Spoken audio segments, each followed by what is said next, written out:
আমার সচিবালয়ের দফতরে বাংলাদেশের বরেণ্য ওয়াইস স্কলার তাত্ত্বিক আমার ভাই ডক্টর মিজানুর রহমান আজহারি সাহেব আসছিলেন, আমারে ফোন করেছেন এবং বলছেন যে আপনার সাথে আমার একটু কথা আছে। মানে মোস্ট ওয়েলকাম, আসছেন তিনি। আমরা কিছু আলোচনা করলাম, সিরতের কিছু কাজ বাংলাদেশে আমরা কিভাবে করতে পারি। তিনি একটা সিরাত অলিম্পিয়াড করবেন, আমার দাওয়াত দিয়েছেন, আমি কবুল করেছি। আরও কিছু জরুরি কথা বলেছেন। আমি যাওয়ার সময় আমার চেম্বার থেকে বের হয়ে লিফট পর্যন্ত ওনারে এগিয়ে দিয়ে এসেছে এবং তিনি বলছেন যে আপনি কেন আসছেন, আমি চলে যেতে পারবো। এটা হচ্ছে মানুষের প্রতি মর্যাদা, সম্মান। আমি আমার ভাইকে সম্মান করলে আল্লাহ আমারে সম্মান দিবেন। আমি যদি গুতাগুতি করি আল্লাহ আমারে ফেলে দিবেন। আল্লাহ যাকে উপরে তুলবেন, মর্যাদা দিবেন, খেদমত আদায় করবেন, পৃথিবীর সব মানুষ মিলে চেষ্টা করলেও তাকে নামানো যাবে না। আর আল্লাহ যাকে ফেলে দিবেন, রেজ টু দি গ্রাউন্ড, পৃথিবীর সব মানুষ মিলেও তাকে তুলতে পারবে না। ইবনে মাজাহ লা ইয়ানফাউ ওয়ালা ইয়াদুরু হাদিস। অতএব আল্লাহর কাছে দোয়া করে, আল্লাহ তুমি আমাকেও মর্যাদাবান বানাও, আমার দ্বারাও খেদমত নাও। হিংসা করলে আমার নষ্ট হয়ে যাবে। পিছনে তাকাবার সময় আমাদের নাই। উপরে যারা উঠে তারা নিজের নিঃশ্বাসের আওয়াজ নিজে শুনে না, পিছনে যারা আছে তারা শুনে। আমাদের অন্তর বড় করি, দৃষ্টিভঙ্গি প্রসারিত করি। হোক না আপনি একদল আমি একদল, কিন্তু ময়দানে রাজপথে আমাদের দেখা হবে। আমরা মানুষকে সম্মান দিলে আল্লাহ আমাদেরকে সম্মান দেবে। আর আমি যদি ফেসবুকে গুতাগুতি করি, এই ছোট কাজগুলো করে ছোট লোকেরা, এগুলোর পিছনে তাকাবার সময় আমাদের নাই। আলোচনা থাকলে সমালোচনা থাকবে। মুজাহিদ যখন ময়দানে যায় অস্ত্র সজ্জিত হয়ে, ঘোড়ার পিঠে সওয়ার হয়ে 1000 ঘোড়া রাস্তা দিয়ে যখন মঞ্জিলে যায়, তার লক্ষ্য হচ্ছে ওই মঞ্জিল। তখন কিছু নেড়ি কুত্তা, যার খ্যাস নাই, ওই গলির মুখে আসি গেও গেও গেও বলে, তোর গেও গো শোনার জন্য আমরা বসে থাকি না। डॉग बार्क्स कराबान गोस, कुत्ता भूखता रहेगा, काफिला चलता रहेगा। পিছনে তাকাবার সময় নাই। মনে করেন কেউ শয়তানি করে, এটা ডিম ছুরি দিল এখানে স্টেজে, তো ডিম ছুড়লে কি এই যে আন্দোলন, আহলে সুন্নাত ওয়াল জামাতের আন্দোলন 1 সেকেন্ডের জন্য বন্ধ হবে না। বাধা আসবে, বিপত্তি আসবে, হামলা হবে, প্রস্তুত থাকতে হবে। ঘুষ খেতে হবে না, সুদ খেতে হবে না, পার্সেন্টেজ বানাতে হবে না, কানাডায় বেগম পাড়াতে বাড়ি বানাতে হবে না। কি একথা আমি নির্দ্বিধায় বলি, এদেশের মূল ধারার কোন আলেম, কোন পরহেজগার, দিনদার, আল্লাহওয়ালা মানুষের এদেশের টাকা লুট করে বিদেশে তারা বাড়ি করেন নাই। না, নজির নাই, নজির নাই। এদেশ আমাদের, এদেশ আমরা কাউকে ইজারা দিই নাই, এদেশ আমাদের। পূর্ব দিগন্তে নতুন সূর্য উঠবে, এটার জন্য আপনারা আমাদের অপেক্ষায় থাকতে হবে। আমাদের একটু কোরবানি দিতে হবে আমার ভাইয়ের জন্য। আমি দাঁড়ালেই না আমার ভাই আমার চেয়ারে বসতে পারবেন, আমি অকুপাই করে থাকলে তো বসতে পারবেন না। আমি বড় বড় নেতাদেরকে বলেছি, বড় বড় একেবারে টপ নেতাদেরকে বলেছি, জাতির এই ক্রান্তিকালে আপনাদের এগিয়ে আসতে হবে।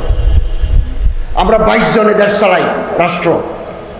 আমি একমাত্র মাদ্রাসার ছাত্র। আগামী দিনে দিন যে আরো আছে, আগামী দিনে কেবল 5 বছর চোখে দেখি কেন, আরো 50 বছর চোখে দেখবো না? Long term target. এই লং টার্ম টার্গেটে আপনারা আলেম দিনদার পরহেজগার মানুষকে দিয়ে রাষ্ট্র পরিচালনার জন্য তৈরি হন। আপনারা ইতিমধ্যে জেনেছেন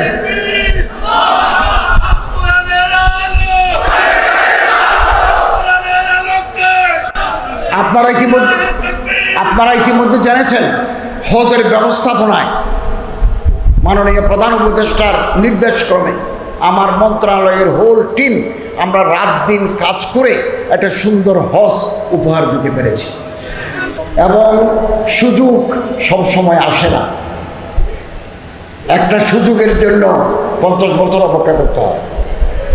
এখন একটা বিপ্লবের মাধ্যমে, একটা গণজোয়ারের মাধ্যমে, গণ অভ্যুত্থানের মাধ্যমে একটা অন্তর্বর্তীকালীন সরকার আমরা দায়িত্ব নিয়েছি। আমরা আগামী সরকার ঘোষণা করেছে ফেব্রুয়ারি মাসে এটা জাতীয় নির্বাচন, free, fair, impartial and inclusive, আমরা একটা নির্বাচনের ঘোষণা দিয়েছি। রাজনৈতিক দলগুলো একমত হলে আমরা আশা করি একটা সুন্দর ইলেকশন আমরা জাতিকে উপহার দিয়ে আমরা পুরানা ঠিকানায় ফিরে যাব, এটাই আমাদের ঘোষণা। এবং আমাদের চিফ অ্যাডভাইজার মহোদয় বলে দিয়েছেন আগামীতে যারা রাষ্ট্র সরকার গঠন করবে তিনি কোনো পদ গ্রহণ করবেন না, পদ নেবেন না, ঘোষণা দিয়েছে। অল্প সময় হাতে আছে। আমরা যারা রসুলের উম্মত, আল্লাহ রসুলকে মহব্বত করি, হজরতের আদর্শকে আমরা লালন করি, এই দেশ সিরাতে রসুলের আলোকে পরিচালিত হোক এটা চাই। আমাদেরকে কাছাকাছি আসতে হবে। সুযোগ বারবার আসে না, সুযোগ হাতছাড়া হয়ে গেলে বিলাপ করা ছাড়া আর কোনো পথ থাকবে না। একটা পোলারাইজেশন ইজ গোয়িং অন, চলছে। কাছাকাছি আসে, কাছাকাছি আসে। আমি ধর্ম উপদেষ্টা হিসেবে, ধর্ম মন্ত্রণালয়ের দায়িত্বের হিসেবে আমি দেওবন্দি, বেরলভি, বাইতুল শরফ, সরসিনা, আহলে হাদিস সব জায়গায় যাচ্ছে। শুধু তাই নয়, আমার মন্ত্রণালয়ের অধীনে হিন্দু, বৌদ্ধ, খ্রিস্টান ট্রাস্ট আছে, ওখানেও যাই। হিন্দু বৌদ্ধ কল্যাণ ট্রাস্ট আছে, আমি চেয়ারম্যান, পদাধিকার বলে ওখানেও আমরা কাজ করি। এই দেশ সাম্প্রদায়িক সম্প্রীতির দেশ। বাইরে নানা মিথ্যা প্রপাগান্ডা চালাচ্ছে, এখানে অন্যান্য ধর্মের লোকেরা ধর্মকর্ম পালন করতে পারে না, এ জাতীয় কথা বিভিন্ন পত্র পত্রিকায়, আন্তর্জাতিক মিডিয়ায় প্রচার হচ্ছে। এটা অসত্য তথ্য। জাতিসংঘ থেকে প্রতিনিধি দল আসলেন, আমি ক্যাটেগরিক্যালি তাদেরকে বলেছি যে আপনি যান, please go to the churches, to the mandaps, আপনি এখনই যান। প্রতিটি মণ্ডপ, মন্দির, প্যাগোডা, চার্চেস, মসজিদে যার যার ধর্ম সেটা পালন করছে, কোনো বাধা নাই। এখানে আগে থেকে একটা টলারেন্স, মিউচুয়াল আন্ডারস্ট্যান্ডিং, পারস্পরিক মহাব্বত, পারস্পরিক ভালোবাসার একটা পরিবেশ তৈরি করছে। কিছু দুর্বৃত্ত আমাদের এই সম্পর্ককে বিনষ্ট করে ঘোলা পানিতে মাছ শিকার করতে চায়। আমাদেরকে সচেতন থাকতে হবে। ঐক্যবদ্ধ শক্তি, ঐক্যই শক্তি, শক্তিই শান্তি। হুজুর আকরাম সাল্লাল্লাহু আলাইহি ওয়াসাল্লাম বলেন দুনিয়ার সমস্ত মুসলমান এক শরীরের মতো, কাজাসাদিন ওয়াহিদিন, কারজুলিন ওয়াহিদিন, এক দেহের মতো। ইস্তাকা আইন, ইস্তাকা রাসু, ইস্তাকা রাসু, ইস্তাকা কুল্লু। পায়ে যদি গুতা খায় চোখ দিয়ে পানি আসে। পৃথিবীর কোনো প্রান্তে যদি কোনো মুসলমান বিপদগ্রস্ত হয়, আকবর কিল্লার মানুষের চোখে পানি আসে। এটাই ওয়াহদাতে উম্মত, এটা উখুওয়াত, it is a Muslim fraternity. এটা আমাদের বহাল রাখতে হবে। ये बात मुखालिफ से न घबरा अयुकाब, ये तो चलती है तुझे ऊंचा उड़ाने के लिए। আমি মনে করেন দুটো অনুষ্ঠান করে এখানে এসেছি, একটু পরে আমি চলে যাব ঢাকা। এবারেই প্রথম আমি আলহামদুলিল্লাহ বাংলাদেশ সরকারের পক্ষ থেকে ইসলামাবাদে ইন্টারন্যাশনাল সিরাত কনফারেন্সে বক্তব্য রাখব। এটা শেষ করে আমি তেহরান যাব। আরেকটা ইন্টারন্যাশনাল কনফারেন্সে তেহরানে, ইরানের রাজধানী তেহরানে বক্তব্য রাখবো on behalf of Bangladesh government and the people. এবং বাংলাদেশের মুসলমানরা, জনগণ ইসলামের জন্য খেদমত করছেন, ওইটা আমি সেমিনার ওখানে তুলে ধরবো ইনশাআল্লাহ। তো মানুষ কেন একজনের বিরুদ্ধে আরেকজনের আগে? এর একটা মনোবৈজ্ঞানিক কারণ আছে। প্রফেসর আবু বকর রফিক সাহেব, প্রফেসর মৌলানা আল্লামা আবু রহমান সাহেব মতো তো আমি হতে পারি নাই, আপনি হতে পারেন নাই, এই মর্যাদায় পৌঁছতে পারেন নাই, এই একাডেমিক এক্সেলেন্স আপনার নাই, আমার নাই। তখন আমার কলিজার ভিতরে আগুন জ্বলে, আমি গ্লানিতে ভুগি। এটা মনোবৈজ্ঞানিক কারণ। তখন করি কি, ওই যে পকেটের ভিতরে মোবাইল একটা আছে, ওখানে যাই গুতা দিই। আল্লাহ যাকে উপরে তুলবেন, মর্যাদা দিবেন, খেদমত আদায় করবেন, পৃথিবীর সব মানুষ মিলে চেষ্টা করলেও তাকে নামানো যাবে না। আর আল্লাহ যাকে ফেলে দিবেন, রেজ টু দি গ্রাউন্ড, পৃথিবীর সব মানুষ মিলেও তাকে তুলতে পারবে না। ইবনে মাজাহ লা ইয়ানফাউ ওয়ালা ইয়াদুরু হাদিস। অতএব আল্লাহর কাছে দোয়া করে, আল্লাহ তুমি আমাকেও মর্যাদাবান বানাও, আমার দ্বারাও খেদমত নাও। হিংসা করলে আমার নষ্ট হয়ে যাবে। পিছনে তাকাবার সময় আমাদের নাই।